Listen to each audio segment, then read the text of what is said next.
Hey guys, and welcome to the Spore Royale 3.0 update video.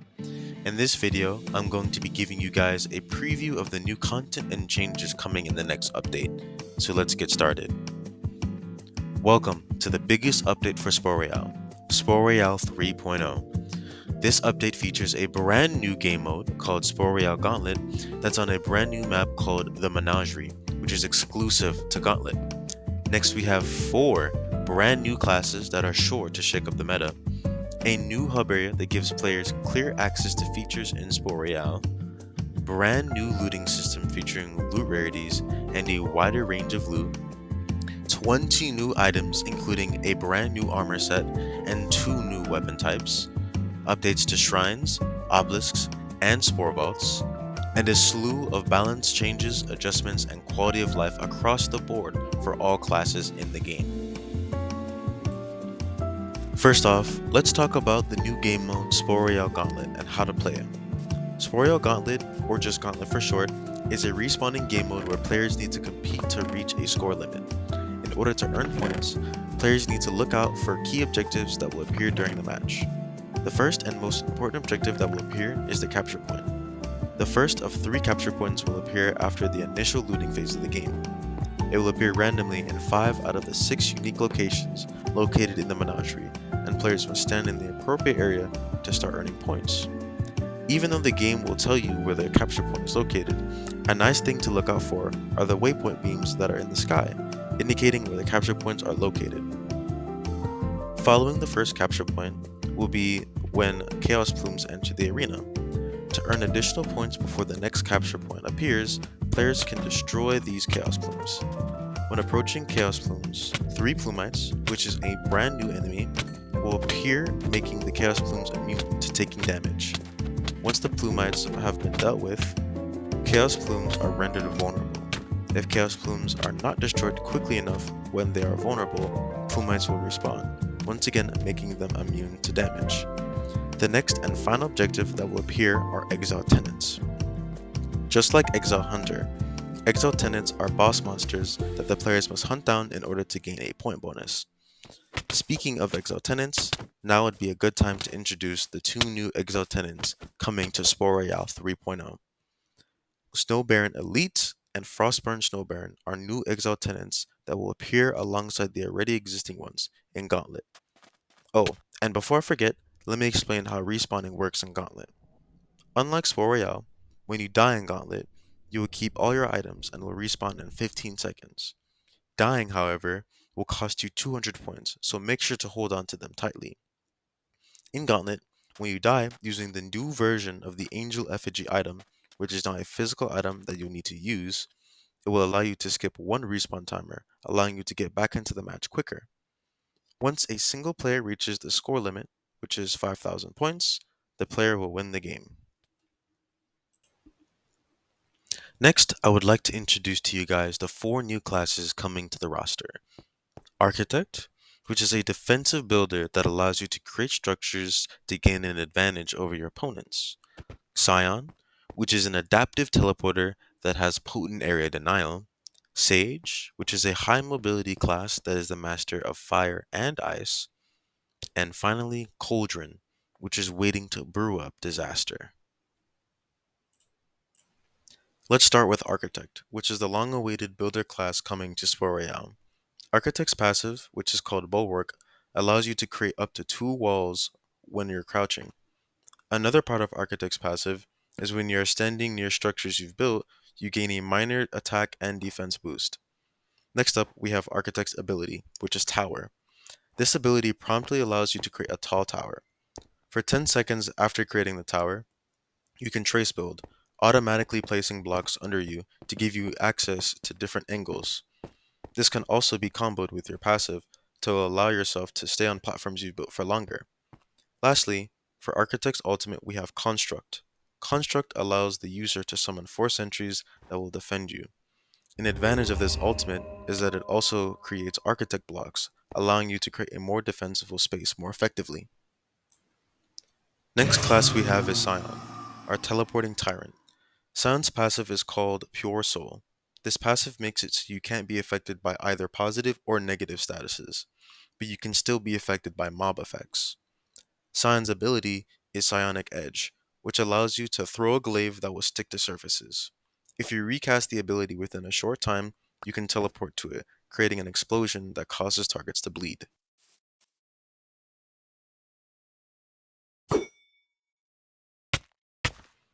Lastly, for Sion's ultimate, we have Ethereal Revelry.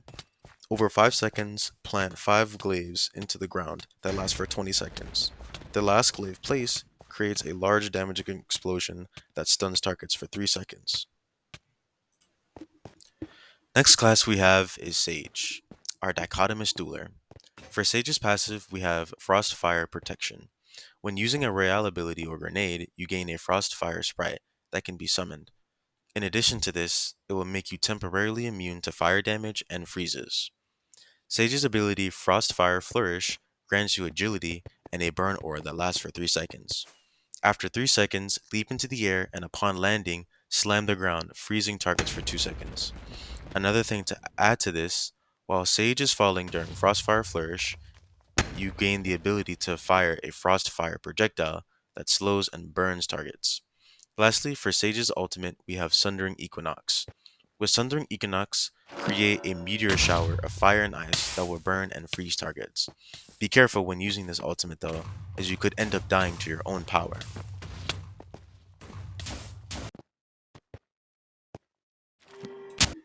Last but certainly not least, we have Cauldron, ready to bring chaos to Spore Royale. Cauldron's passive is Soul Collector. When a player dies near you, produce a pungent aura that blinds and weakens nearby targets. And as you may have noticed, heal to full health. When Cauldron dies, they release a noxious gas that deteriorates nearby targets. Before introducing the next ability for Cauldron, I would like to introduce the new positive status, Invigorated. Invigorated allows you to become immune to all negative statuses in the game, and this is going to be very handy for Cauldron's ability. Moving on to Cauldron's ability, we have Caustic Bile. With this ability, you spit out caustic bile that damages targets and afflicts them with nausea over time. Targets that are hit at the end of the duration for Caustic Bile will be disarmed for 4 seconds. While you are casting Caustic Bile, you are invigorated, making it harder for you to be interrupted when casting. Lastly, for Cauldron's ultimate, we have Weeping Sorrow. With this ultimate, you throw a flask where when it explodes, it creates a large field that will put targets to sleep over time. Oh yeah, and sleep is also included as a status for Spore 3.0, so watch out for sleep dart users. You might be facing a spellbind. Moving on to the brand new hub area. As you can see, the hub area has been renovated. In the new hub area, you can see classes, Royale, which is the Royale game mode, Loadout, which is where you get access to your talents, shrines, and cosmetics, Gauntlet, which is the aforementioned new game mode, and if we take a look around the structure, we can see items hiding around the corner, which has been updated for 3.0. Now let's talk about changes coming to loot in Spore Royale. Previously in Spore Royale, loot was divided up into 3 different chest types: regular, medic, and combat chests. It was done this way to help alleviate the inventory problem that players were experiencing during the earlier stages of Spore Royale. This was to make looting more predictable, meaning you don't need to spend that much time looting. Over the last year, this design has matured and is ready for meaningful change. In Spore Royale 3.0, we are getting looting rarities. Starting with the lowest rarity of items, we have Common, going up to Uncommon, Rare, Epic, Legendary, Mythic, Sporedescent, and Exotic, which were previously called map-specific items. Although looting rarities were already loosely used in Spore Royale, in 3.0 I'll be leaning more into it to create a more enjoyable looting experience. In this update, medic and combat chests have been removed from the floor, meaning the only chests you can get are regular chests. With this change, all medic chest items have been put in the regular chest loot to allow players to gain healing items more regularly. Let's take a look at the new chest. Notice the band around it? This indicates the likely rarity of items inside. Even if you open a common chest, you still have a chance of getting a legendary item. Your odds are just significantly lower than if you were to open a epic or legendary chest. In Sporia 3.0, when chests spawn, they'll have a random rarity tied to them. meaning a common chest that you opened in that one spot last match could be a legendary chest in the next. The party crate has had 80% of its loot taken out and converted into legendary items, leaving only Spore 3 Grimoire Section 88. But I didn't want to leave our lovely Sniper Grimoire in the party crate alone, so I've added brand new toys to play with. We have our Gauntlet, which allows players to force grip enemy players and send them off, and our Laser Cannon, which fires a concentrated beam that deals devastating damage. As previously mentioned, shrines, obelisks, and spore vaults have went through some changes, so let's jump into it. Starting with shrines, they haven't received anything meaningful in a very long time. In 3.0, I wanted to give it some much needed love. In a match, you will notice new shrine structures erected where crafting tables previously were. When approaching these new structures, a mini shrine will appear. Interacting with it will grant you a tribute, which is a new feature that comes with shrines that are similar to sacraments. The difference here is that you can only interact with mini shrines once every minute unless you're using the Shrine of the Enchantress, which has gotten a full rework in Royale 3.0. Make sure to check out the patch notes in the Discord to see all the changes coming to shrines, including the addition of tributes. Obelisks have gone through a visual overhaul and new features have been tied to them. Now, to complete a sacrament, you need to kill all of the spore fiends that are summoned. Once completed, three things will happen. One being the usual sacrament completion, however, you no longer receive a speed boost or lapis upon completion. Two being a guaranteed combat chest spawning instead of two regular chests. And three, you'll gain alpha shards. Alpha shards are a new material in Spore Royale where you can use them to evolve your special weapons, turning them into alpha versions of those weapons.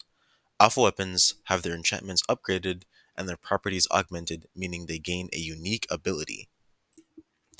And now for Spore Vaults. When entering a Spore Vault in 3.0, you'll notice a lock appearing. You must use the Spore Vault key to start a Spore Vault instead of just pressing a button. When using a Spore Vault key, you can now be instantly rewarded with two Spore Vault chests or confronted with Spore Vassals, which will inevitably give you two Spore Vault chests. Lastly, for this video, I want to go over class balancing. Although I won't be going over every balance change coming to 3.0, I'll outline a few highlights. For starters, Bliss has gotten a full rework, complete with a new passive, ability, and ultimate. Bliss's passive no longer grants constant health regeneration, but in turn, your maximum health can now be increased. Just like before, when Bliss uses an ability, it grants health regeneration, except the duration is now increased. For when you use the reworked ability Serene Rapture, instead of instantly firing a medium range blast, you will now have to charge up the ability. Charging up the ability increases the range and damage of the blast. Targets hit by Serene Rapture now will generate an aura that will overheal you when close. Targets hit from a fully charged blast are disarmed for 3 seconds. However, with all this increased power put into the ability, the number of charges you have with this ability is reduced to 1 instead of 2. You might have been thinking earlier when seeing Architect's ultimate that it was stepping on Bliss's creative space. But with this rework, Bliss is getting a new ultimate called Boreal Ascension. For this ultimate, you fire an orb that travels slowly and applies the Serene Rapture debuff to targets. If you fire your ability at it, it causes a suspending explosion to all targets in its range. Another class that is getting a complete rework is Stratus. Stratus no longer has a spring pad, but still gains a minor attack boost when airborne for its passive. When crouching while airborne, it now launches you upward. For Stratus's new ability Wind Geyser, you cast a wind rune on the ground. If a target is in the radius during the initial cast, they are suspended. After, any target that steps on the lingering rune will be launched into the air. If you were to walk on the wind rune, then you'd gain jump boost. This ability now also has 2 charges. Stratus's ultimate, Stratosphere, works similarly to how it did before. However, it is now truly inescapable.